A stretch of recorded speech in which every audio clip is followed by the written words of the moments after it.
Oui, alors donc je m'appelle Laetitia, j'ai 29 ans, donc demain d'ailleurs. Et donc je suis famille d'accueil depuis août cette année, ça fait assez peu de temps que je suis chez Moustache. Et donc c'est mon premier chat en accueil, Warrior. Que vous dire de plus, je suis prof de français. Voilà, et c'est tout, c'est à peu près tout, je pense. Alors comment j'ai connu Moustache et compagnie? En fait c'est par le biais de collègues de travail qui avaient récupéré des chats là-bas en fait en adoption. Et donc j'ai fini par m'intéresser au site Moustache et compagnie, et puis de fil en aiguille, j'ai vu en fait des annonces pour la famille d'accueil. Et donc j'ai trouvé ça intéressant, j'avais déjà 2 chats. Et c'est vrai que vu qu'on vient d'emménager dans une maison, on s'est dit qu'on pouvait accueillir un 3e en accueil. Donc on s'est lancé dans l'aventure. Alors Warrior, il a 9 mois. Alors pour le passé de Warrior, on sait quelques éléments. Je sais qu'il a été recueilli en fait à Béton. Il était dans la rue, il se promenait donc sur ses 4 pattes, dont une qui était très abîmée. Il a été envoyé chez le vétérinaire et le premier vétérinaire voulait l'euthanasie en fait. Bon, il a eu la chance d'être récupéré par un autre vétérinaire qui a procédé à l'amputation du coup. Mais on ne sait pas exactement comment ça s'est passé, pourquoi est-ce qu'il n'a plus sa patte, on ne sait pas. On sait juste que bon, il avait plutôt peur de l'être humain, donc il n'a pas dû avoir un passé très facile. Il était très câlin et en même temps très peureux.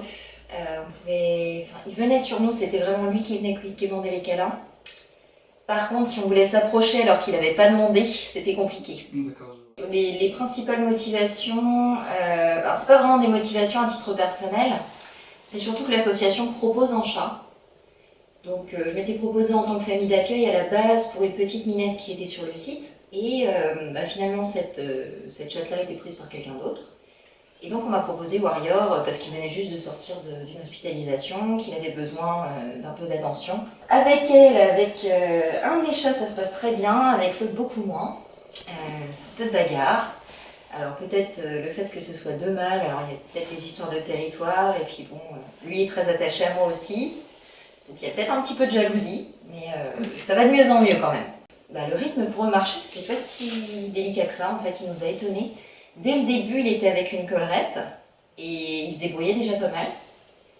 On lui avait mis, en fait que des meubles bas, on pensait qu'il allait pas réussir à sauter, et finalement, en l'espace de 2 jours, il se promenait dans la chambre, il descendait les escaliers, aucun problème. Et maintenant, il grimpe aux arbres, il saute par-dessus la clôture, il va se promener, pas de problème. Par le jeu, notamment. Et puis aussi, essayer de lui redonner confiance par des petites choses. Par exemple, il avait peur des pieds. Dès qu'on passait à côté de lui, c'était pas possible, il s'enfuyait. Donc, on a fini par passer par le jeu avec les lacets. Donc, tous les matins, en mettant nos chaussures, on jouait avec lui, avec les lacets. Donc, il a fini par s'habituer aux chaussures. Et finalement aux pieds. Alors Warrior, pour les adoptions, il a été mis en lumière sur Moustache, notamment grâce à sa patte. C'est vrai que tous les animaux qui sont un peu blessés, qui ont une histoire un peu particulière, attirent souvent le regard des gens. Donc il a eu une prévisite d'adoption, on appelle ça. C'est-à-dire qu'il y a une dame qui est venue à la maison pour visiter, pour le voir, pour le caresser. En fait, ça s'est très mal passé. Il a eu peur, il s'est enfui, il l'a mordu quand elle a essayé de se rapprocher, et il nous a bien fait comprendre qu'il n'avait pas envie que ce soit cette dame.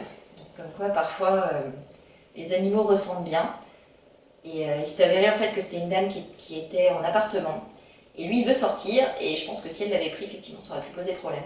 Peut-être qu'il l'a senti d'un sens ou d'un autre, je sais pas, mais ça faisait bon en tout cas. C'est souvent comme ça, les animaux choisissent un peu leur propriétaire. Oui, je dirais que le fait d'accueillir un animal comme ça qui a une histoire, c'est avoir beaucoup d'affection en retour, c'est avoir beaucoup d'amour aussi, c'est vrai qu'il nous a apporté beaucoup de choses. Et être famille d'accueil, c'est aussi accorder une chance à un animal, de retrouver confiance en l'être humain, de retrouver une famille, de retrouver sa vie tout simplement, puisque lui, ça a été vraiment ça, ça a été réussir à outrepasser son handicap et puis avoir une vie de chat normale, tout simplement.